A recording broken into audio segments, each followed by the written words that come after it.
Hi all, welcome back to Kavitha Kannada vlogs YouTube channel. So ಇವತ್ತಿನ ವಿಷಯ ಬಂದು ಈ 6 ವಿಷಯಗಳನ್ನು ನೀವು ಅಳವಡಿಸ್ಕೊಂಡ್ರೆ ಯೂಟ್ಯೂಬಲ್ಲಿ ನಿಮ್ಮ ಚಾನಲನ್ನು ನೀವು ಗ್ರೋ ಮಾಡಬೇಕಂದ್ರೆ ಈ 6 ಟಿಪ್ಸ್ಗಳನ್ನು ನೀವು ಫಾಲೋ ಮಾಡಿದರೆ ಖಂಡಿತ ನೀವು ಹೋಗಿ ಅವ್ರಿಗೆ ಸಪೋರ್ಟ್ ಮಾಡಿ ಅಂತ ಕೇಳೋ ಅವಶ್ಯಕತೆ ಬೀಳೋದೇ ಇಲ್ಲ. ಹಾಗಾಗಿ ಈ 6 ಪಾಯಿಂಟ್ಗಳು ಏನಪ್ಪ, ಆ 6 ಟಿಪ್ಸ್ಗಳೇನು ಅನ್ನೋದನ್ನ ನಾನು ಇವತ್ತು ನಿಮ್ಗೆ ಹೇಳ್ಕೊಡ್ತಾ ಇದ್ದೀನಿ. ಆಗಿ ಯೂಟ್ಯೂಬನ್ನು ಮಾಡಬೇಕು ಅಂತ ಅಂದ್ಕೊಂಡು ಬಂದಿದ್ದರೆ ಖಂಡಿತವಾಗ್ಲೂ ಇದನ್ನು ಫಾಲೋ ಮಾಡಿ, ನಿಮಗೆ ಉಪಯೋಗ ಆಗುತ್ತೆ. ಈ ಟಿಪ್ಸ್ಗಳನ್ನು ಫಾಲೋ ಮಾಡಿ. ಮೊದಲೇದೇನೆಂದರೆ, ನಿಮ್ಮ ಚಾನಲ್ ನೇಮ್ ಯಾವಾಗಲೂ ಯೂನಿಕ್ ಆಗಿ ಇಟ್ಕೊಳ್ಳಿ. ಒಂದು ನಿಮ್ಮ ನೇಮಲ್ಲಿ ಇರಲಿ, ಇಲ್ಲ ಯೂನಿಕ್ ಆಗಿರಬೇಕು. ಚಾನಲ್ ನೇಮ್, ಬ್ಯಾನರ್ ಇದೆಲ್ಲ ಅಟ್ರಾಕ್ಟಿವ್ ಆಗಿರಬೇಕು. ಅದು ನಿಮ್ಮ ಚಾನಲನ್ನು ಗ್ರೋ ಮಾಡೋಕ್ಕೆ ಹೆಲ್ಪ್ ಮಾಡುತ್ತೆ. ಹಾಗಾಗಿ ಚಾನಲ್ ನೇಮನ್ನು ಯೂನಿಕ್ಕಾಗಿ ಇಟ್ಕೊಳ್ಳಿ. ನಿಮ್ಮ ಹೆಸರಲ್ಲಾದರೂ ಇಟ್ಕೊಳ್ಳಿ ಅಥವಾ ಬೇರೆ ಟೈಟಲ್ ಆದರೂ ಕೊಟ್ಕೊಂಡು ಇಟ್ಕೊಳ್ಳಿ. ನಿಮ್ಮ ಚಾನಲ್ ನೇಮನ್ನು ಯೂನಿಕ್ಕಾಗಿ ಇಟ್ಕೊಳ್ಳಿ. ಬ್ಯಾನರ್ ಯೂನಿಕ್ಕಾಗಿ ಮಾಡಿಸ್ಕೊಳ್ಳಿ. ನಿಮ್ಗೆ ಗೊತ್ತಿಲ್ಲ ಅಂದರೆ ಯಾರಿಗೆ ಗೊತ್ತಿರುತ್ತೋ ಅವ್ರ ಹತ್ರ ಸಹಾಯ ತಗೊಂಡು ಬ್ಯಾನರ್ ಎಡಿಟ್ ಮಾಡಿಸ್ಕೊಳ್ಳಿ. ಏನೋ ಒಂದು ಮಾಡಿ, ಆ ಥರದ್ದು ಮಾಡಿ. ಅದರಿಂದನೂ ಕೂಡ ನಿಮ್ಮ ಚಾನಲ್ ಚೆನ್ನಾಗಿ ಗ್ರೋ ಆಗೋಕ್ಕೆ, ಅದೇ first impression is a best impression ಅಂತಾರಲ್ಲ, ಅದು ಮುಖ್ಯ ಕಾರಣ. Second one, content. ನಿಮ್ಮ ಚಾನಲ್ ಗ್ರೋ ಆಗಬೇಕಂದ್ರೆ ನೀವು ಚಾನಲ್ ನೇಮ್ ಏನಿಟ್ಟಿದ್ದೀರೋ ಅದ್ರ ಮೇಲೆ ಡಿಪೆಂಡ್ ಆಗಿ ನೀವು ಕಂಟೆಂಟ್ಗಳನ್ನು ಕ್ರಿಯೇಟ್ ಮಾಡಬೇಕು. ಈಗ ಬ್ಲಾಗ್ಸ್ ಚಾನಲ್ ಅಂತ ಇಟ್ಕೊಂಡು ಏನೇನೋ ಮಾಡಿದರೆ ನಿಮ್ಮದು ಅಂದರೆ ಬರುತ್ತೆ, ಅಷ್ಟು ಗ್ರೋ ಆಗಲ್ಲ. ಚಾನಲ್ ಓಡೋದೇ ಇಲ್ಲ ಅಂತಲ್ಲ, ಎಲ್ಲ ಮಿಕ್ಸ್ ಇದ್ದರೆ. ಬಟ್ ನೀವೀಗ ಲಾಗ್ಸ್ ಅಂದರೆ ನೀವು ಡೈಲಿ ಲಾಗ್ಸ್ಗಳನ್ನು ಅಪ್ಲೋಡ್ ಮಾಡ್ತಾ ಬನ್ನಿ, ಆವಾಗ ನಿಮ್ಮ ಚಾನಲ್ ಚೆನ್ನಾಗಿ ಗ್ರೋ ಆಗುತ್ತೆ. ಬೇರೆ ಏನು ಮಿಕ್ಸ್ ಮಾಡೋಕ್ಕೆ ಹೋಗಬೇಡಿ, ಆವಾಗ ನಿಮ್ಮ ಚಾನಲ್ ಚೆನ್ನಾಗಿರುತ್ತೆ. ಇಲ್ಲ ಅದು ಒಂಥರ ಮಿಕ್ಸ್ ಮಸಾಲ ಥರ ಇರುತ್ತೆ. ವ್ಲಾಗ್ಸ್ ಅಂದರೆ ವ್ಲಾಗ್ಸ್ ಥರನೇ ಮಾಡ್ಕೊಂಬನ್ನಿ. ಒಂದು ಟೆಕ್ನಿಕಲ್ ಬಗ್ಗೆ ಹೇಳ್ತೀರಾ ಅಂದರೆ ಟೆಕ್ನಿಕಲ್ ಬಗ್ಗೆ ಹೇಳ್ಕೊಂಬನ್ನಿ. ಹೋಮ್ ರೆಮಿಡೀಸ್ಗಳು ಹೇಳ್ತೀರಾ ಅಂದರೆ ಅದನ್ನೇ ಕಂಟಿನ್ಯೂ ಮಾಡ್ಕೊಂಬನ್ನಿ. ಒಂದೇ ಕಂಟೆಂಟ್ ಕನ್ಸಿಸ್ಟೆನ್ಸಿನ ಮೇಂಟೈನ್ ಮಾಡಿ. ಯಾವ ಕಂಟೆಂಟ್ ಹಾಕಬೇಕು ಅಂತ ನೀವು ಚಾನಲ್ ಓಪನ್ ಮಾಡಿರ್ತೀರೋ ಅದೇ ಕಂಟೆಂಟನ್ನು ನೀವು ಕಂಟಿನ್ಯೂ ಆಗಿ ಫಾಲೋ ಮಾಡ್ತಾ ಹೋಗಿ, ನಿಮ್ಮ ಚಾನಲ್ ಬೇಗ ಗ್ರೋ ಆಗುತ್ತೆ. ಮೂರನೇದು ಕನ್ಸಿಸ್ಟೆನ್ಸಿ. ಅಂದರೆ ನೀವು ದಿನಾ ವಿಡಿಯೋ ಹಾಕ್ತೀರಾ, ಇಲ್ಲ ವಾರಕ್ಕೂ 1 ಸಲ 2 ಸಲ ಅಥವಾ 3 ಬಾರಿ ಹಾಕ್ತೀರಾ, ಅದು ನಿಮಗೆ ಬಿಟ್ಟಿದ್ದು. ಬಟ್ ಅದು ಎವ್ರಿ ಡೇ ಅದು ರುಟೀನ್ ಆಗಬೇಕು ನಿಮಗೆ. ಈಗ ವಾರಕ್ಕೆ ನಾನು 3 ವಿಡಿಯೋ ಅಷ್ಟೇ ಹಾಕೋಕ್ಕಾಗೋದು, ನಾನು ಬ್ಯುಸಿ ಇರ್ತೀನಿ, ವಿಡಿಯೋ ಮಾಡೋಕ್ಕಾಗಲ್ಲ ಅಂತ ಅನ್ನೋರು, ನೀವು ಒಂದು ಕನ್ಸಿಸ್ಟೆನ್ಸಿ ಮೇಂಟೈನ್ ಮಾಡಿ. ವಾರಕ್ಕೊಂದು 3 ವಿಡಿಯೋಗಳು ಹಾಕಿ, ಅದು ನೆಕ್ಸ್ಟ್ ವೀಕಿಗೂ 3 ಹಾಕಬೇಕು. ಯಾವ ಟೈಮಿಗೆ ಹಾಕ್ತೀರಾ ಅನ್ನೋದು ಇಂಪಾರ್ಟೆಂಟ್ ಆಗುತ್ತೆ. ಡ್ಯೂರೇಷನ್ ವಿತ್ ಕನ್ಸಿಸ್ಟೆನ್ಸಿ ಎರಡೂ ಇಂಪಾರ್ಟೆಂಟು. ಸೊ ಹಾಗಾಗಿ ನೀವು ಆ ಕಂಟೆಂಟನ್ನು ಕಂಟಿನ್ಯೂ ಮಾಡೋದಿದ್ರೆ, ಡೈಲಿ ಅಪ್ಡೇಟ್ ಮಾಡ್ತೀವಿ ಅಂದರೆ ಡೈಲಿ ವಿಡಿಯೋ ಮಾಡಿ, ಏನೋ ಒಂದು ವಿಡಿಯೋ ಮಾಡ್ತಾನೆ ಇರಬೇಕು, ಎಲ್ಲೂ ನಿಲ್ಲಿಸಬಾರ್ದು. ನೀವು ಎಷ್ಟೇ ಆ್ಯಕ್ಟಿವ್ ಆಗಿರ್ತೀರೋ ಸೋಷಿಯಲ್ ಮೀಡಿಯಾದಲ್ಲಿ ಅಷ್ಟು ಬೇಗ ನಿಮ್ಮ ಚಾನಲು ಗ್ರೋತ್ ಆಗುತ್ತೆ. ಒಂದು ವಾರ ಬಿಟ್ಟರಾಯಿತು, ನೆಕ್ಸ್ಟ್ ಟೈಮ್ ಬಂದ್ರಾಯಿತು, ಅಥವಾ ನೆಕ್ಸ್ಟ್ ವೀಕ್ ಹಾಕಿದ್ರಾಯಿತು, ಆ ಥರದ್ದು ಏನಾದ್ರು ಲೇಜಿತನ ಮಾಡಿದರೆ ನಿಮ್ಮ ಚಾನಲ್ ಇಂಪ್ರೆಷನ್ನು ಹೋಗ್ಬಿಡುತ್ತೆ. ಹಂಗಾಗಿ ಒಂದು ಸಲ ಏನಾದ್ರು ಇಂಪ್ರೆಷನ್ ಕ್ರಿಯೇಟ್ ಆಗ್ತಾ ಇದೆ ಅಂದರೆ ಕಂಟಿನ್ಯೂ ಆಗಿ ನೀವು ಆ್ಯಕ್ಟಿವ್ ಆಗಿರಬೇಕಾಗತ್ತೆ ಚಾನಲಲ್ಲಿ. ಡೈಲಿ ವಿಡಿಯೋ ಅಪ್ಲೋಡ್ ಮಾಡೋಕ್ಕೆ ಸಮಯ ಇದೆ ಅನ್ನೋರು ಡೈಲಿ ಮಾಡಿ. ಇಲ್ಲ ನಮ್ಗೆ ಕಷ್ಟ ಆಗ್ತಿದೆ, ನಾನೇನೋ ವರ್ಕ್ ಮಾಡ್ತಾಯಿದ್ದೀನಿ, ನಂಗೆ ಫ್ಯಾಮಿಲಿಯಲ್ಲಿ ಕಷ್ಟ ಆಗುತ್ತೆ, ಹಾಗೆ ಹೀಗೆ ಏನೋ ಸಮಸ್ಯೆ ಇರೋರು ನೀವು ಅಟ್ಲೀಸ್ಟ್ ವಾರಕ್ಕೆ 3 ವಿಡಿಯೋಗಳಾದರೂ ಕನ್ಸಿಸ್ಟೆನ್ಸಿ ಮೇಂಟೈನ್ ಮಾಡ್ಕೊಂಬನ್ನಿ. ಅದರಿಂದ ನಿಮ್ಮ ಚಾನಲ್ ಬೇಗ ಗ್ರೋ ಆಗುತ್ತೆ. ನೆಕ್ಸ್ಟು, ನನಗೆ ಗೊತ್ತಿರೋ ಹಾಗೆ thumbnail and title very important ಆಗುತ್ತೆ. ಮತ್ತು ವಿಡಿಯೋದಲ್ಲಿ ಏನಿದೆ ಅದಕ್ಕೆ ರಿಲೇಟೆಡ್ ಆಗೇ ಇರಬೇಕು, ಯೂನಿಕ್ ಆಗಿರಬೇಕು. ಆ ಥರದ ತಮ್ನೇಲ್ ಮತ್ತು ಟೈಟಲ್ಗಳನ್ನು ಕಲೀರಿ. ಗೊತ್ತಿಲ್ಲ ಅಂದರೆ ನೋಡ್ಕೊಂಡು ಕಲೀರಿ. ಎಷ್ಟೊಂದು ವೀಡಿಯೋಸ್ಗಳಿರುತ್ತೆ, ಯಾವುದು ಏನು ಅಸಾಧ್ಯ ಅಲ್ಲ, ನಾವು ಮನಸ್ಸು ಮಾಡಬೇಕಷ್ಟೇ. ಸೊ ಗೊತ್ತಾಗಿಲ್ವಾ, ಒಂದು 2-3 ಸಲ ಸುಮ್ಮನೆ ನೀವೇ ಒಂದು 5-6 ತಮ್ನೇಲ್ ಸುಮ್ಮನೆ ಮಾಡ್ತಾಯಿರಿ, ಅದು ಬಂದುಬಿಡುತ್ತೆ ಆಟೋಮೆಟಿಕ್. ಪಿಕ್ಸ್ ಲ್ಯಾಬ್ ಅಂತ ಆ್ಯಪ್ ಇದೆ, ಪಿಕ್ಸ್ ಆರ್ಟ್ ಇದೆ, ಕ್ಯಾನ್ವಾ ಅಂತ ಒಂದು ಆ್ಯಪ್ ಇದೆ, ನೀವು ಅದರಲ್ಲೂ ಕೂಡ ಮಾಡ್ಬೋದು. ಬ್ಯಾಕ್ಗ್ರೌಂಡ್ ಬಿಸಿ ರಿಮೂವರ್ ಅಂತ ಪ್ಲೇಸ್ಟೋರಲ್ಲಿ ಸಿಗುತ್ತೆ. ಅದ್ರ ಮುಖಾಂತರ ನಿಮ್ಮ ಹಿಂದೆ ಈಗ ನಾನು ಕೂತಿದ್ದೀನಿ, ನಂದು ಹಿಂದೆ ಫಿಲ್ಲೋ ಎಲ್ಲ ಇದೆ, ಅದು ಯಾವುದೂ ಬರಬಾರ್ದು, ಬರೀ ನಾನು ಮಾತ್ರ ಬರಬೇಕಂದ್ರೆ ಬಿಸಿ ರಿಮೂವರ್ ಅಂತ ಪ್ಲೇಸ್ಟೋರಲ್ಲಿ ಫ್ರೀಯಾಗಿ ನಿಮಗೆ ಆ್ಯಪ್ ಸಿಗುತ್ತೆ. ಅದನ್ನು ಡೌನ್ಲೋಡ್ ಮಾಡ್ಕೊಳ್ಳಿ. ಕೈನ್ ಮಾಸ್ಟರ್ ಇದೆ, ಇನ್ಶಾರ್ಟ್ ಇದೆ ನಿಮಗೆ ಎಡಿಟ್ ಮಾಡಲಿಕ್ಕೆ, ಪವರ್ ಡೈರೆಕ್ಟರ್ ಇದೆ, ಸುಮಾರು ಆ್ಯಪ್ಗಳಿದ್ದಾವೆ. ನನ್ನ ಪ್ರಕಾರ ಕೈನ್ ಮಾಸ್ಟರ್ ಈಸ್ ವೆರಿ ಸಿಂಪಲ್ಲಾಗಿ ಎಡಿಟ್ ಮಾಡ್ಬೋದು, ಆರಾಮಾಗಿ ಈಸಿಯಾಗಿರುತ್ತೆ. ನನಗಿಷ್ಟ ಕೈನ್ ಮಾಸ್ಟರು. ನನ್ನೆಲ್ಲ ವೀಡಿಯೋ ಕೈನ್ ಮಾಸ್ಟರಲ್ಲೇ ಮಾಡೋದು. ನಿಮಗೆ ಇನ್ಶಾರ್ಟಲ್ಲಿ ಬರುತ್ತೆ ಅನ್ನೋರು ಇನ್ಶಾರ್ಟಲ್ಲಿ ಕೂಡ ನೀವು ಎಡಿಟ್ ಮಾಡ್ಬೋದು.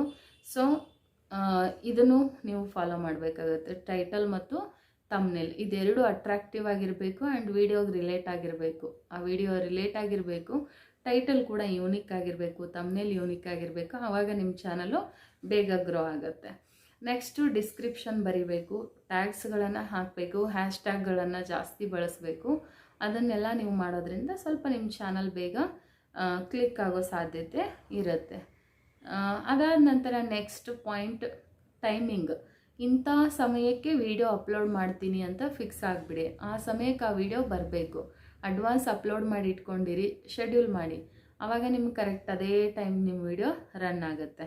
ಆವಾಗ ನಿಮಗೆ ಆಡಿಯನ್ಸ್ ಅಟ್ರ್ಯಾಕ್ಟ್ ಆಗ್ತಾರೆ. ಆ ಟೈಮ್ಗೆ ನಿಮ್ಮ ಆಡಿಯನ್ಸ್ ನಿಮ್ಮ ವಿಡಿಯೋಗೋಸ್ಕರ ಏನು ಮಾಡ್ತಿರ್ತಾರೆ, ವೆಯ್ಟ್ ಮಾಡ್ತಾ ಇರ್ತಾರೆ. ಆ್ಯಕ್ಚುಲಿ ನಾನು ಇದು ಯಾವುದೂ ಮೇಂಟೈನ್ ಮಾಡ್ತಾ ಇಲ್ಲ. ಅದು ನನಗೆ ಗೊತ್ತಿದೆ, ಬಟ್ ಮಾಡೋಕ್ಕೆ ನಂಗೆ ಅಷ್ಟು ಸಮಯ ಸಾಕಾಗ್ತಾ ಇಲ್ಲ ಸರಿಯಾದ ರೀತಿಯಲ್ಲಿ. ನಾನು ಇದೆಲ್ಲ ನನಗೆ ಗೊತ್ತು ಪಾಯಿಂಟ್ಗಳು, ಬಟ್ ಫಾಲೋ ಮಾಡೋಕ್ಕೆ ನನಗೆ ಸಮಯ ಇಲ್ಲದೆ ಇರೋ ಕಾರಣ ನನಗೆ ಉಪಯೋಗ ಆಗಿಲ್ಲ ಅಂದರೂ ಬೇರೆಯವ್ರಿಗಾದ್ರೂ ಉಪಯೋಗ ಆಗಲಿ ಅಂತ ಹೇಳ್ತಾ ಇರೋದು. ನಾನು ಹಾಗೆ ಮಾಡಿದರೆ ಇನ್ನೂ ನನ್ನ ಚಾನಲ್ ಚೆನ್ನಾಗಿ ಗ್ರೋ ಆಗುತ್ತೆ. ಆದಷ್ಟು ನಾನು ಟ್ರೈ ಮಾಡ್ತೀನಿ.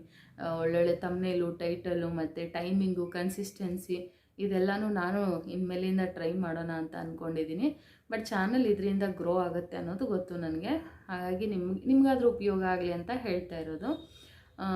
ಟೈಮಿಂಗ್ ಡ್ಯೂರೇಷನ್ನ ಫಿಕ್ಸ್ ಮಾಡ್ಕೊಳ್ಳಿ. ಆ್ಯಂಡ್ ದಿನ ಇಷ್ಟೇ ನಿಮಿಷದ ವಿಡಿಯೋ ಅಂತ ಪ್ಲ್ಯಾನ್ ಮಾಡಿ.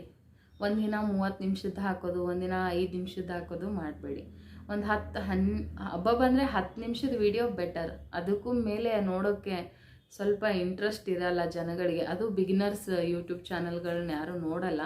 ಹಾಗಾಗಿ ನೀವು ಬಿಗಿನರ್ಸ್ ಆಗಿದ್ದರೆ ಏನು ಮಾಡಿ, ಒಂದು 10 ನಿಮಿಷದ ವಿಡಿಯೋನ ಶೂಟ್ ಮಾಡಿಬಿಟ್ಟು ದಿನ 10 ನಿಮಿಷದ್ದೇ ವ್ಲಾಗ್ಸ್ಗಳು, ಏನಾರು ಮೋಟಿವೇಶನ್ ಶೇರ್ ಮಾಡ್ತಾ ಇದ್ದೀರಾ ಅಂದರೆ ಒಂದು 10 ನಿಮಿಷದ ಮೋಟಿವೇಶನ್ ವಿಡಿಯೋನೋ, ಅಥವಾ ನಿಮ್ಮದು ಏನಾದ್ರು ಟೆಕ್ನಿಕಲ್ ಏನಾದರೂ ಹೇಳ್ಕೊಡ್ತಾ ಇದ್ದೀರಾ ಅಂದರೆ, ಅಥವಾ ಹೋಮ್ ರೆಮಿಡೀಸ್ ಹೇಳ್ಕೊಡ್ತಾ ಇದ್ದೀರಾ ಅಂದರೆ, ಯಾವುದೇ ಹೇಳ್ಕೊಟ್ರು ಒಂದು 10 ಮಿನಿಟ್ಸ್ ಡ್ಯೂರೇಷನಲ್ಲಿ ಇಟ್ಕೊಂಡು ವಿಡಿಯೋನ ನೀವು ಕಂಪ್ಲೀಟ್ ಮಾಡ್ಕೊಳ್ಳಿ. ಆವಾಗ ನಿಮಗೆ ಚೆನ್ನಾಗಿ ಗ್ರೋ ಆಗುತ್ತೆ ಚಾನಲು. ಇದಿಷ್ಟು ನೀವು ಮೇನ್ ಫಾಲೋ ಮಾಡಬೇಕು. ಅದಾದ ನಂತರ ನಿಮ್ಮ ಮಾತಿನಲ್ಲಿ ಸ್ಪಷ್ಟತೆ. ನೀವು ಏನು ಟಾಪಿಕ್ ಮಾತಾಡ್ತಾ ಇದ್ದೀರಾ, ಏನು ವಿಡಿಯೋ ಮಾಡಿದ್ದೀರಾ, ಅದಕ್ಕೆ ವಾಯ್ಸ್ ಓವರ್ ಕೊಡೋದಾಗಿರ್ಬೋದು, ಅಥವಾ ಮಾತಾಡುವಂಥ ಶೈಲಿ ಆಗಿರ್ಬೋದು, ನಿಮ್ಮದೇ ಏನಾದರೂ ಯೂನಿಕ್ಕಾಗಿ ಮಾತಾಡೋ ಹವ್ಯಾಸವನ್ನು ಕಲ್ತ್ಕೊಳ್ಳಿ. ವಾಯ್ಸ್ ವೇರಿಯೇಷನ್ ಆಗಿರ್ಬೋದು, ಹೇಗೆ ಮಾತಾಡಬೇಕು, ಹಾವ ಭಾವ ಎಲ್ಲವೂ ಇಂಪಾರ್ಟೆಂಟ್ ಆಗುತ್ತೆ. ಯಾಕಂದರೆ ಪ್ರತಿಯೊಬ್ಬರು ವೀವರ್ಸು ತುಂಬ ಚೆನ್ನಾಗಿ ಅಬ್ಸರ್ವ್ ಮಾಡ್ತಾರೆ, ಪ್ರತಿಯೊಂದನ್ನು ನೋಡ್ತಾರೆ.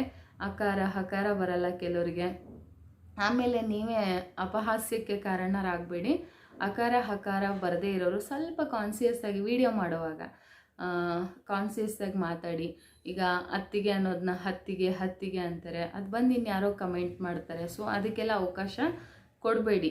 ಬೇರೆ ಯಾರೋ ಬಂದು ನಿಮಗೆ ಕಮೆಂಟ್ ಮಾಡೋ ಅಷ್ಟು ಅವಕಾಶಗಳನ್ನು ಕೊಡಬೇಡಿ. ಶಕಾರ ಬರಲ್ಲ ಕೆಲವ್ರಿಗೆ. ಸೊ ಅಂಥ ಸಮಯದಲ್ಲಿ ನೀವು ಸ್ವಲ್ಪ ಕಾನ್ಸಿಯಸ್ ಆಗಿ ಮಾತಾಡಿ, ವಾಯ್ಸ್ ಓವರ್ ಕೊಡಿ.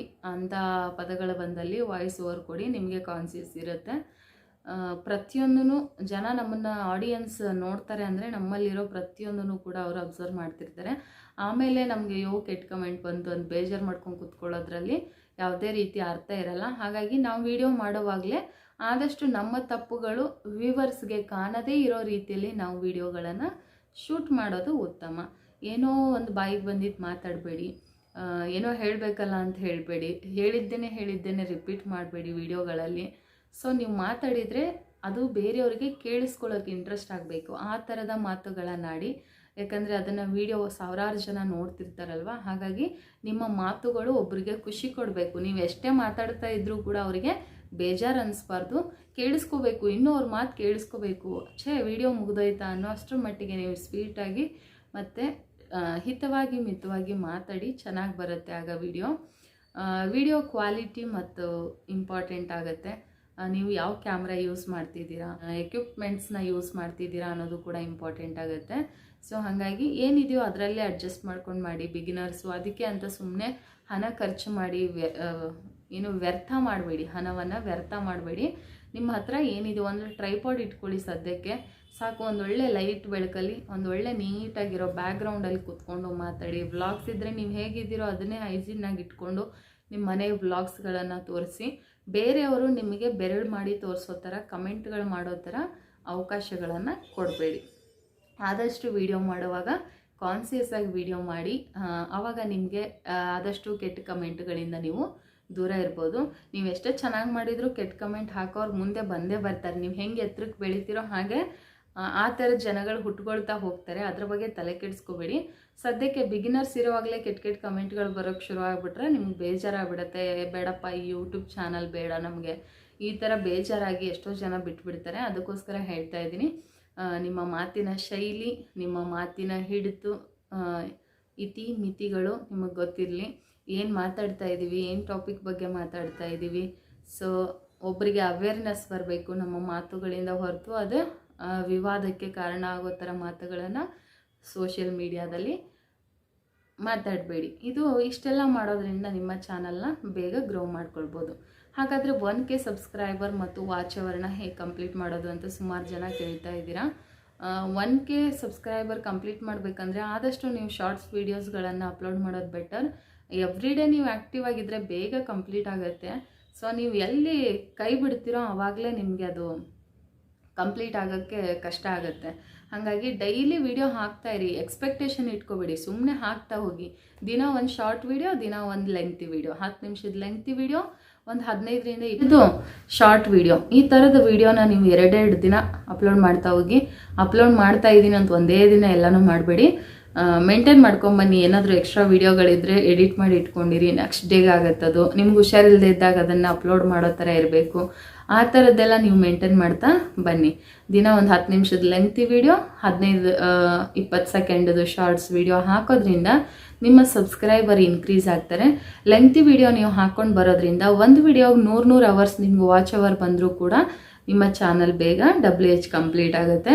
ಮತ್ತು ಪ್ಲೇ ಲಿಸ್ಟ್ ಕ್ರಿಯೇಟ್ ಮಾಡ್ಕೊಳ್ಳಿ. ಪ್ಲೇ ಲಿಸ್ಟ್ಗೆ ಲೆಂಗ್ತಿ ವಿಡಿಯೋಗಳು ಹಾಕಿ ಆ ಪ್ಲೇ ಲಿಸ್ಟ್ ಲಿಂಕನ್ನು ನಿಮಗೆ ಗೊತ್ತಿರುತ್ತೆ, ನಿಮ್ಮ ಸಂಬಂಧಿಕರು ಅಥವಾ ಫ್ಯಾಮಿಲಿ ಫ್ರೆಂಡ್ಸಲ್ಲಿ ಯಾರಾದರೂ ನಿಮ್ಮನ್ನು ತುಂಬ ಇಷ್ಟಪಡೋರು ನಿಮ್ಮ ವಿಡಿಯೋಗಳನ್ನು ಖಂಡಿತ ನೋಡ್ತಾರೆ. ಅಂಥವ್ರಿಗೆ ಮಾತ್ರ ಪ್ಲೇ ಲಿಸ್ಟ್ ಲಿಂಕನ್ನು ಶೇರ್ ಮಾಡಿ. ಅವ್ರಿಗೆ ಹೇಳಿ, ನೋಡಿ ನನ್ನ ಚಾನಲ್ ಈ ಥರ ನಂಗೆ WH ಬೇಕು, ನಂಗೆ ಅದಾಗಬೇಕು, ಅದಾಗಿಲ್ಲ ಅಂದರೆ ಈ ಥರದ್ದೆಲ್ಲ ಪ್ರಾಸೆಸ್ ಇದೆ ಅದರಲ್ಲಿ ಅಂತ ಅವ್ರಿಗೆ ಅರ್ಥ ಮಾಡಿಸಿ ಅವ್ರು ಖಂಡಿತ ನಿಮ್ಮ ವಿಡಿಯೋಗಳನ್ನು ನೋಡಿ ಸಪೋರ್ಟ್ ಮಾಡ್ತಾರೆ.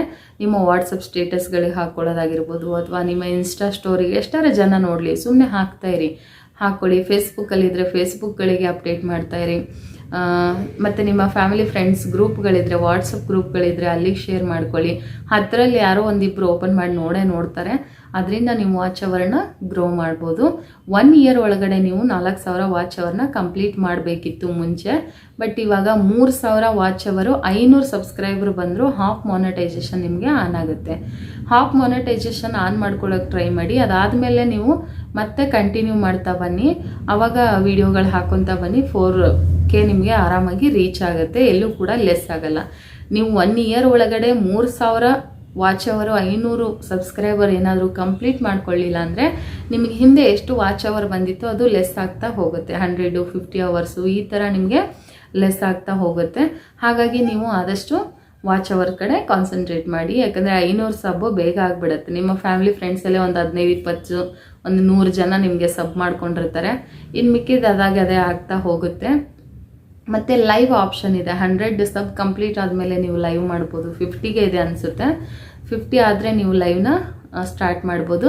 ಲೈವ್ಗೂ ಕೂಡ ಒಂದು ಟೈಮ್ ಅಂತ ಇಟ್ಕೊಳ್ಳಿ. ಇಂಥ ಟೈಮ್ಗೆ ಲೈವ್ ಮಾಡ್ತೀನಿ ಅಂಥೇಳಿ ಲೈವ್ ಸ್ಟಾರ್ಟ್ ಮಾಡಿ.